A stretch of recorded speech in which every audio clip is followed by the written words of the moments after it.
안녕하십니까. 한의학입문TV 강의를 맡은 한의사 이한영입니다. 반갑습니다. 자, 오늘은 중경소조문 95조에 해당되는 생강사심탕. 이거는 우리가 고방을 하던 후세방을 하던 관계없이 이런 사심탕 종류는 효용성이라든가 효능에 있어서 아주 뛰어난 처방이기 때문에 우리가 깊이 생각해 볼 필요가 있다고 봅니다. 자, 이 조문을 보면은, 저는, 어떤 회원 한 분이 해설이 일관적이다. 이거는 좋은 뜻으로 받아들이고 있고, 또 일관적인 게 저는 좋다고 봅니다. 우리가 해석을 하는 데 있어서 제가 이 강의의 가장 주된 목적은 뭐냐? 해석하기라고 그랬잖아요. 해석. 우리가 어떤 해석을 하는데 기존에 많은 해석들이 있잖아요. 시대에 따라서 A라는 B, C, D, E. 이런 거는 시대 상황에 의해 가지고서 인식론이 발전되거나 이런 거에 의해서 해석하기 변형이 되고 나타난다고 볼 수가 있습니다. 그런데 오늘날 우리 현대 입장에서 현대의 오늘날 이런 기존의 이와 같은 수많은 해석이 있는데, 자, 어떻게 우리가 이 해석들을 취해야 되느냐. 저는 기준이 굉장히 중요하다고 봐요. 기준. 어떤 책을 보니까, 저는 책을 아예 보지도 않지만 그런 책들은 이 모든 조문을 전부 다, 해석을 전부 다가 편집해 놓은 책들이 굉장히 많아요. 상한론 해석에도. 제일 나쁘다. 저는 제가 청대의 가금을 좋은 점도 제가 받아들이고 나쁜 점은 공격하고 그랬지만은 가금책 하나를 처음부터 끝까지 10번을 읽는 게 이와 같은 것을 많은 조문에 대한 해석을 공부하는 것보다 저는 좋다고 봅니다. 어떤 분이 예를 들어서 다른 상한론 서령태라든가 섭천사라든가 아니면 일본의 고방가 어떤 사람 한 사람의 기준 황한의학 같은 경우도 과거에 많은 사람을 황한의학 같은 경우는 좀 달라요. 황한의학은 기존에 이전에 탕봉구진 이전에 한 250년간의 많은 고방가들의 그것을 했지만 여기는 어떤 좋은 점이 있느냐. 증상 위주로 그래도 봤다는 거예요. 예. 그리고 경락학설이라든가 오행 배속에 관한 설은 거의 없어요. 예. 그러나 이런 경우는 책들 보면 누가 무슨 소리 했고 저도 물론 일부는 그랬죠. 다만 그렇게 하더라도 자기가 어느 기준에 의해서 취사 선택해가지고 필요에 의해서 하는 것이죠. 예를 들어서 해석이라고 하는 건 100% 자기만의 독단적인 해석은 존재할 수가 없어요. 과거에 이분들도 전부 다 당대의 대가들이기 때문에 나름대로 다 이유가 있는 거죠. 네, 그러니까 우리가 일관적인 해석을 취하자. 그 일관의 기준이 무엇이냐? 저는 이거를 증상은 누군가의 주관적인 것이 아니라 객관적인 사실이잖아요. 증상이라고 하는 거는. 이것은 반론할 여지가 없는 거예요. 증상을 기준으로 삼자고 하는 것은. 그래서 제 해석이 아주 단순하고 간단하지만 이 증상의 병세의 관점, 병세의 흐름에서 보자. 저는 요 기준이에요. 이 하나의 원칙을 그대로 지키는 거예요. 여기에서 위배되는 것은 중경이 아니라 중경 할배가 썼다 하더라도 의심을 해야 된다. 이 조문에는 우리가 의심해야 될 또는 한의학에 많은 영향을 준 요인들이 있어요. 자, 상한, 한출, 해지 후에 해지해서 그러니까 땀을 흘리고 나서 해소가 되고 나서 위증불하하여 딱 이렇게 저는 이런 글을 보면은 그냥 목에 바로 그냥 글이 걸려버려요. 예, 가시가 걸리듯이. 이런 거에 대해서 저같이 제 강의를 들으신 분들은 바로 아실 거야. 이거 문제가 있는 글이구나. 위중불화가 뭐냐? 이게 모호한 개념이냐. 모호하다. 이거 모호하다. 증상이면서 증상도 아닌 것 같고 뭐라고 할 수가 없죠. 증상이라고 해도 할 말은 없고 병인이라고 해도 할 말이 없고 그렇죠. 모호하잖아요. 표현 자체가. 자, 심화 비편. 이거는 증상이죠. 위중불화와 심화 비편. 그러면은 조의성계탕에서 뒤에 가서 설명하겠지만은 위중불화와 위기불화를 여러분 어떻게 구별할 수가 있겠습니까? 이거는 의심을 해야 되는 거예요. 심화 비편하고 자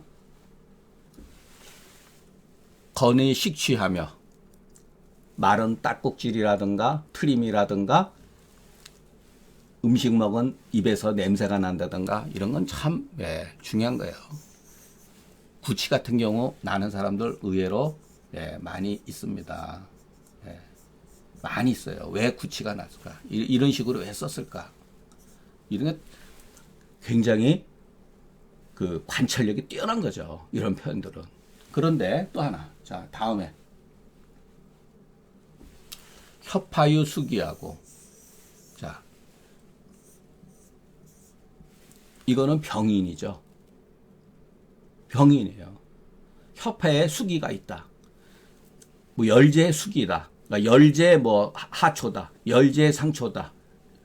이런 것들 열제 방광이다. 똑같은 패턴이죠. 이것은 바로 병인 문자다. 후세 사람이 이 생강사심탕을 규정하기 위한 병인의 개념으로 봐야 된다니까. 자, 이 증상은 결국 뭐냐? 숙이라는 거죠. 숙이 변조가 발생이 된 거죠. 그런데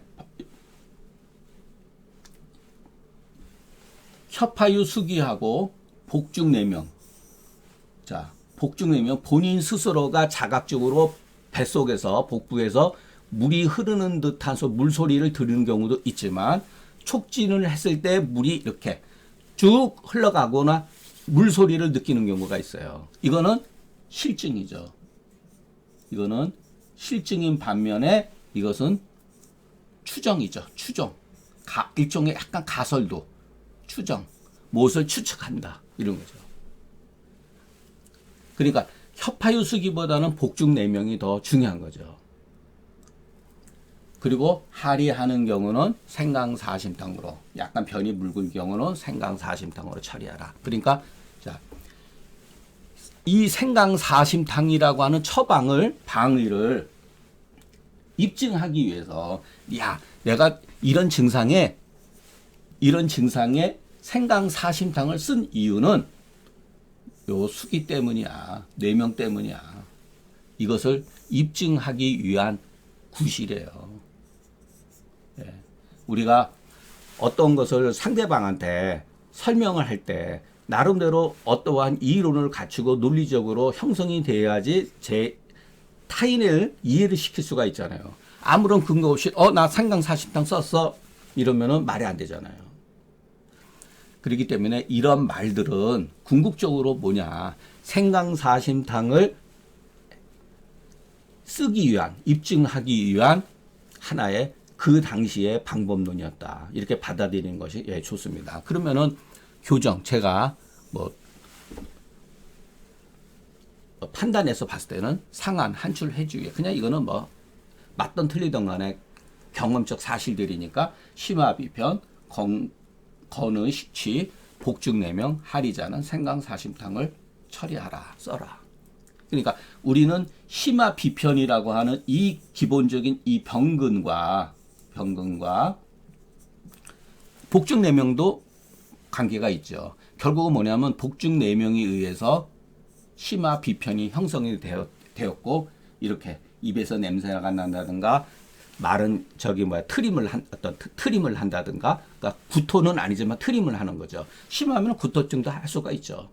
그럴 때는 생강사심탕을 쓰던 반화사심탕을 쓰던 그것을 구별하는 것은 개인의 능력이고, 생강사심탕, 반화사심탕 또는 감초사심의 거의 대동소이하다고 봐야 됩니다. 임상에 있어서 생강사심탕증은 자기가 반화사심탕 썼다 그래가지고 그렇게 틀리는 건 아니에요. 확률적으로 다소의 차이는 있을 수가 있겠지만, 예. 심화 비편이라든가 이런 것은 공통적인 건데, 복중 내명이라고 이렇게 구체적으로 했을 때는 생강 사심탕을 쓰는 것이 더 좀 합리적이다, 이렇게 생각합니다. 자, 우리가 생강 사심탕 지나가는 길에 생강이 이제 군약이죠. 그러니까 이렇게 앞게 했죠. 그러니까 사심탕에서 생강의 개념을 이해해야 돼요. 생강은 수음을 흐트려주는 작용이 굉장히 강하죠. 생강이라고 하는 게. 우리가 음식 먹고 체했을 때 생강차를 마실 수 있는 것은 뭐냐면, 실질적으로 생강이 어떠한 음식물을 정하는 게 보다 생강은 이 수기의 변조에 대한 탁월한 효능이 있다는 거예요. 나머지는 감초, 인삼, 황금 이런 거는 그야말로 심화 비증에 쓸 수 있는 거죠. 건강, 황련, 그리고 반화. 여기도 반화 다 들어가요. 그러니까 반화사심탕, 생강사심탕, 감초사심탕은 거의 같은 약인데 군약이 무엇이냐에 따라서 자기가 임의적으로 상황에 맞춰서 쓸 수가 있다. 이렇게 받아들이는 게 좋을 것 같습니다. 자, 제가 이제 말씀드리고 싶은 건 뭐냐면, 혹자는 지금까지 우리는 그 생각을 별로 안 하고 일반적인 사람들 해설 가운데는 그냥 아무런 이유도 없이 위증불안은 정수지의 증거로서 생강사심탕을 쓰고 이런 말도 안 해요. 야, 위증불안은 생강사심탕이야. 위기불안은 조이신기탕을 쓰는 거야. 예, 저는 여기에 대해서 그냥 위기불화라고 하는 건 조문에서 말하고 하는 건 조시의 이 징후라는 거죠. 예, 위증불화의 개념은 정수증이죠. 수기변조. 이거는 조시. 완전히 다르죠. 같은 뭐 글자 하나 가지고 이렇게 위기냐 위증이냐. 과연 이와 같은 표현이 여러분 한번 생각을 해보세요. 위중과 위기의 의미가 과연 의미가 있느냐. 이거는 누군가 임의적으로 해놓은 거예요. 이 기는 열이라고 하는 의미를 이렇게 잠재적으로 가지고 있는 건데, 글 쓰는 방식에 있어서는 이거는 자기만 아는 개념이에요. 그러니까 보편 타당한 용어가 아니라는 거죠. 그렇기 때문에 이것은 궁극적으로 왜 문제가 되느냐. 제가 왜 이걸 가지고 문제를 삼냐. 이건 실증주의에 위반되는 것이다. 실증주의에 위반되기 때문에 위증불화, 위기불화 이런 식으로 받아들이면 안 된다는 거예요. 소위 위증불화와 위기불화는 위탁 문자니 누군가가 가탁해서 거짓을 가탁해서 집어넣은 거예요. 조문이 갖추어지지 아니했을 때는 부득이 이와 같은 말을 참고할 수가 있다. 그러나 조문이 이미 갖추어졌다면 뭐하러 이런 말을 취하느냐. 분명 조문에 심화 비편이라든가 건의식치라든가 복내 내명이라든가 이런 말들이 있잖아요. 하리증이라든가 설사를 한다든가 이럴 때 쓰는 그게 바로 위증불화라는 개념이죠. 그것이 위증불화가 아니라 그와 같은 것을 개념을 위증불화라고 표기했을 뿐이다. 이것은 그렇게 신뢰성이 있는 글자가 아니다. 예. 이것도 마찬가지죠. 위기불화. 그래서 위증불화는 생강사심탕증이요, 위기불화는 조이성. 이거는 아무 근거가 없는 말들이에요. 이런 말에 우리가 현혹되지 말고, 왜냐하면 이와 같은 개념으로 처방을 이해하다 보면은 그 모호한 개념에 빠지게 돼버려요. 한의학 전체가. 나중에 가면 한의학의 용어가 이런 식으로 발달이 되었다는 걸 우리가 알 수가 있어요. 지금 우리가 쓰는 용어들은 많은 용어들이 이러잖아요. 우리만 아는 용어. 심지어는 우리도 아니에요. 자기만 아는 용어예요. 그리고 강변하는 거. 동의보감이 나와 있어. 무슨 얘기만 하면 동의보감이 있어. 황제내경에 있어. 신론고점 또는 사상의학에 있어. 중경서에 있어. 그거 가지고 어떻게 설득을 할 수가 있어요.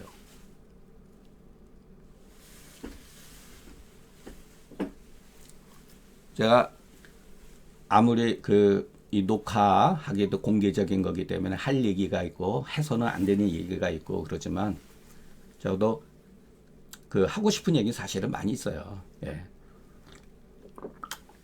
그런데 뭐 여러분들 상처 받지도 않겠지만 여러분들한테 상처도 줄 수도 있고 잘못 이해하면 여러분들한테 모욕감을 줄 수가 있기 때문에 사실은 예, 제가 자제하는 것뿐이에요. 자제하는 것뿐이에요.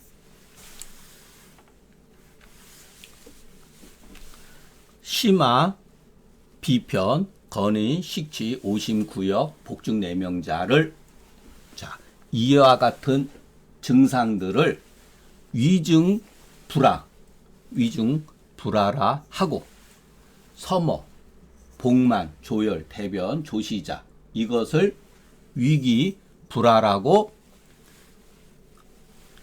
일러도라 해도 맞죠? 이렇게 이해를 해야 되는 거예요. 그러나 지잔여서는 그 실증주의에 밝은 사람은 오히려 이와 같은 말도 맞지 않다는 거예요. 그러니까 미안해 이건 옛날부터 쓰던 거 미안하다, 편하지 않다, 편치 않다 이와 같은 해석 너는 편치 않다. 그냥 이게 중요할 뿐이에요. 이것은 예, 그렇게 의미가 없는 말이에요. 근데 우리는 중요한 것은 잊어버리고 이와 같은 것만 기억하고 있는 거예요. 전부 다. 아니, 전부 다라는 표현은 지나친 말이지만 이것이 중요한 거죠. 하물며 이와 같은 위탁이나 명분, 중경서에도 보면 많이 있잖아요. 위탁 문자라든가 명분론으로 되어 있는 것은 처방을 세우는 것은, 처방을 이해하는 것은 천만부당하다. 아무런 근거 없이 빠져버리는 거예요. 그래서 그 증상을 통해서 우리가 해석하는 힘을 기르자. 증상과 증상과는 별개의 존재가 독립된 별개의 증상이 아니라 서로의 어떠한 관계에 의해서 병세라고 하는 관점에 의해서 연결되었다는 것을 이해할 수가 있다. 그래서 가장 그 기혈수라고 하는 그 기릭남해가 했지만 이것은 일종의 기본적인 생리적 요소면서 병리적 요소인데 관점에 따라서 물론 틀리죠. 저는 이제 수를 굉장히 중요하시는 입장이니까 이 수와 수를 통해서 열과 한의 어떠한 그 관점에서 병세의 관점에서 보면은 이 증상들이 알고 보면은 하나의 변화된 변화의 현상임을 우리가 이해할 수가 있다는 거예요. 그래서 억지로 막 외우려고 그러는 게 아니라 수기 변조 여기서도 저기 혁파유 수기라 그랬죠. 왜 굳이 그 사람이 혁파유 수기라고 했을까? 수기로 인해서 수기가 어떠한 양상에 의해 가지고 이렇게 뭉쳐 있는 경우도 있고 또는 수기가 그 상충하는 경우도 있고 이런 식으로 촉지가 되는 경우도 있고 나타날 수가 있다는 거예요. 그래서 이 조문을 자꾸만 억지로 외우려고 하지 말고 자꾸만 생각을 해보면서 하면 알 수가 있어요. 반면에 예를 들어서 조이승기탕의 그 우리가 위기불화라고 하는 이것은 결국은 조열의 일종의 조열이 조시화되는 과정 중에 나타나는 증상이거든요. 양명병이라고 하는 것은 이거 대표적인 거죠. 이거는 수분이 진액이 부족해지면서 나타나는 거잖아요. 이것도 결국은 수기 변조와 관계가 있는 거예요. 수기가 많아도 문제고 수기가 부족해도 문제죠. 그러니까 글에는 전부 다 나름대로 중경서는 왜 그러냐면은 수라고 하는 것은 인체 생리에 있어서 굉장히 중요한 요인이라고 하는 것을 그 당시 사람은 이미 굉장히 이해를 하고 있다. 수분 예를 들어서 심하유 수기라고 하지만이 수분 변조증이 아니라 이와 같이 수분이 없는 경우도 수분 변조라고 인식을 해야 된다는 거예요. 근데 우리는 이런 위탁문자라든가 명분 태양병이다, 양명병이다, 자꾸만 이와 같은 이름에 현혹이 돼가지고 처방의 어떤 흐름, 관점을 이해하지 못하는 거예요. 그러니까 생강사심탕도 어느 경우에는 승기탕으로 빠질 수가 있고 생강사심탕이 어느 경우에는 소위 말해서 소음병으로 해서 사역탕이나 진무탕 쪽으로 빠질 수가 있다는 거예요. 그러니까 그런 관점에서 조문을 이해하는 게 좋다고 봅니다. 자, 황금의 주치는 심화비요, 황년의 주치는 흉중열. 이렇게 이거는 뭐 그 중경의 처방을 보고 분석을 해가지고 해놓은 거니까 어느 정도 설득력이 있다고 봅니다. 그러니까 약간의 차이는 있죠. 심화비했을 때는 황금, 흉중유열이 했을 때는 황년이 주요 처방이다. 그러나 같이 쓰는 경우가 많기 때문에 요거 뭐 같이 섞어서 써도 무방하다고 봅니다. 보통 우리가 사심탕이라고 하는 명분은, 사심이라고 하는 이름은 황금과 황년에서 나온 것이다. 그렇기 때문에 황금과 황년을 배합하지 아니하면은 사심탕이라는 말을 쓸 수가 없다. 이거는 뭐 기본적인 뭐 많은 사람들이 얘기했던 거니까. 다만 그 병독의 그 성질로 인해서 우리가 반화나 감초나 생강사심탕으로 이렇게 분류해서 치료를 한다. 그러니까 크게 차이는 없는데 여기에서 주증이 뭐냐에 따라서 구역감이 심하다든가 이럴 때는 이제 반화사심탕을 쓴다든가 아까처럼 복중 내명이 있다든가 하리 증상이 있다든가 사심탕을 가지고 있으면서 이때는 생강사심탕을 쓰고, 감초사심탕은 요거는 다소 정서장애, 정서 불안장애, 잠을 잘 못 자다든가 잠자다가 일어나서 뭐 그걸 뭐라 그러죠? 몽유병 같은 이런 증상, 이런 게 바로 감초사심탕을 쓴다는 거예요. 똑같은 같은 사심탕류라 하더라도, 그러니까 간단하게 이해하는 게 오히려 좋다고 봅니다. 이런 거는. 자, 그러면은 요거는 제가 그 황한의학에서 나온 거를 그냥 간단하게 그 절취해가지고 구분해 놓은 거예요. 반화사심탕은 반화의 그 전력, 요거 뭐 의미가 조금 모호하죠. 담음에 대해서 담음 상충을 그냥 눌러버리는 거예요. 풀어 헤쳐버리는 거예요. 그래서 그 담음의 구역증을 치료를 한다. 대표적으로 구역감이 있다 그러면은 반화사심탕을 쓴다. 심화비증이라고 하는 조건에서, 물론 다른 게 있을 수도 있죠. 생강사심탕은 특히 이 산음, 음을 풀어준다. 그러니까 위내 정수증이라든가 이런 데에 있어서. 그렇기 때문에 위가 건조했을 때는 생강을 쓰면 안 되죠. 아무한테나 이 생강을 쓰면 안 되는 거죠. 수기가 위내에 또는 혀파에 정체되어 있다고 추정되어질 때 쓰는 거죠. 그러니까 수기로 인한 비를 주치한다. 고로 건구, 식취, 하리가 이와 같은 증상은 반화사심탕보다 심하다.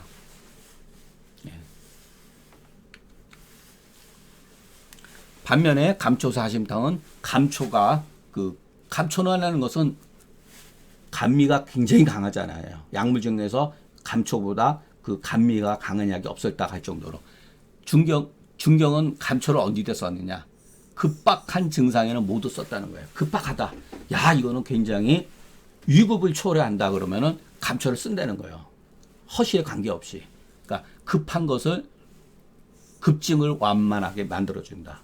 그래서 여기에서는 감초는 저도 뭐 부득이해서 허열의 비를 쓴다. 요거는 상대적인 개념이라 그랬잖아요. 허열이라고 하는 것은.